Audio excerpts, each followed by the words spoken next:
Today, I'm going to step through what one trade team did to stop not only their sales decline, but grow their pipeline by 700%. And all this happened in less than 3 months. Welcome to Trade Sales Made Simple, the show helping 7 to 8 figure trade, construction, and industry leaders finally end the stress of inconsistent sales by simplifying your sales systems so that you can close more deals and grow faster. I'm your host, Ben Wright, and over the last 15 years, I've helped hundreds of trade and sales leaders grow their businesses and generate over $200 million in additional revenue by simplifying their sales processes. Let's get started. Growing a pipeline by 700% in less than 3 months is a terrific result. And in the example that I'm going to go through today, we're talking about a pipeline that was a couple of $1 million that grew to be just north of $15 million. So now I'm not going to mention any names or industries because I've spoken about those numbers and I really value the privacy of my customers.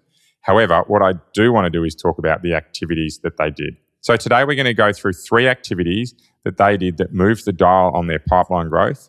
Not only did it stop sales decline because some of that pipeline closed out, i.e. they won those deals, but it also gave them terrific confidence that they had some future sales coming. Because at the end of the day, when you can grow your pipeline times 7, you are going to win some of those deals. And when you win some of those deals, that just grows confidence within your business that you can then start to invest in areas. You can put more staff on. You can get some support to help you work less hours, right? Lots of different things that, will run through your mind as a business owner, particularly one where you're doing the selling as well. But let's get into this because that 700% growth was a terrific result. But I would say it was a team that most importantly were listening and were ready for feedback. They actually engaged with us in our program and we're ready to invest not only their money, but also a bit of time, right? That was a really key driver in this, but not one of the 3 things. So the first thing that they did was they focused on outbound activity as their priority.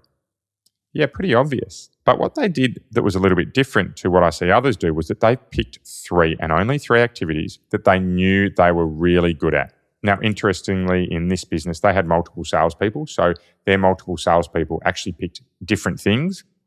But if you're in a business on your own and you're the only salesperson there, i.e. you're the leader of the business and you're on your own, or you're the leader of your business and you have employed 1 salesperson, I'd encourage you to pick 3. But pick 3 that you know have worked for you previously. At the moment, there's a huge focus around using social media to generate leads. But what I'd encourage you to think about is that if it's not working for you, if it's not generating leads, that perhaps you might want to dial that down and zero into areas that do work for you. Now, I've got a cheat sheet that's got about 30 different types of lead generation activities on it. I'm happy to share it with anyone if they'd like to contact us. But the 3 that really commonly come out are things like referral networks, trade shows are a big one, networking, aged deals, past customers, door knocking when you're in a local area. So when you're doing a project on a home or a business, going and knocking on doors outside of that. And we have a terrific module in the academy that actually talks about how to nail local area door knocking. I really like it because I'm not a door knocker, but it's actually a strategy and a tactic that I've used myself. So a non-door knocker has used to actually door knock and help grow their business without that fear and that stigma that I certainly have felt at times over door knocking. So it's a great little module. It's in the academy. You can contact us if you want to know more about it. But so number 1 is they focused on their outbound activity, just 3 activities. So they didn't get spread across 5, 6, 8 different activities, but they also zeroed in on exactly what worked for them. That was the first step. The second step is that they started to search for problems in the call of their customer before they sold. Now, problems you can interchange for opportunities here, but what they started to do was find out with their customer what was or wasn't working for them or what they wanted to achieve before they even worried about what they had to offer.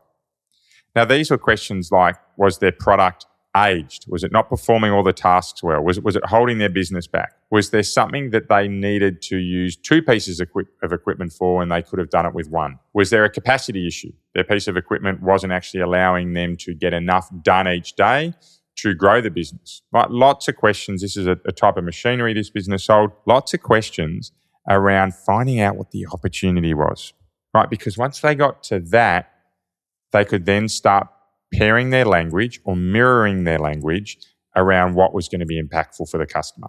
Because if it's in a problem or an opportunity lens, what we find is that people are generally going to engage more than being scattered with a whole lot of features and benefits of your products that they may or may not like. Sure, if it's something they're in the market for and you go straight into it, you'll nail it. Fantastic. But if it's not, then you're wasting your time. So their pipeline was able to grow by picking the 3 activity types that worked best for them. And then when they started to talk to customers, actually focusing on what some of their problems and opportunities were, but not at all what they sold. So once they got those problems or opportunities clear, it obviously allowed them to roll into that. So they focused on their best 3 and they asked before they told. Now, the third thing that they did was that they got out to sites really quickly. So when they had a customer that was interested, they got out to site, met them, got either product in hand, got them to someone else that was using their product, or even got them back into their offices or their warehouses to get them seeing the product that they use. But by getting out to site really quickly, i.e. same day or next day at the latest, what they were doing was very quickly building those relationships.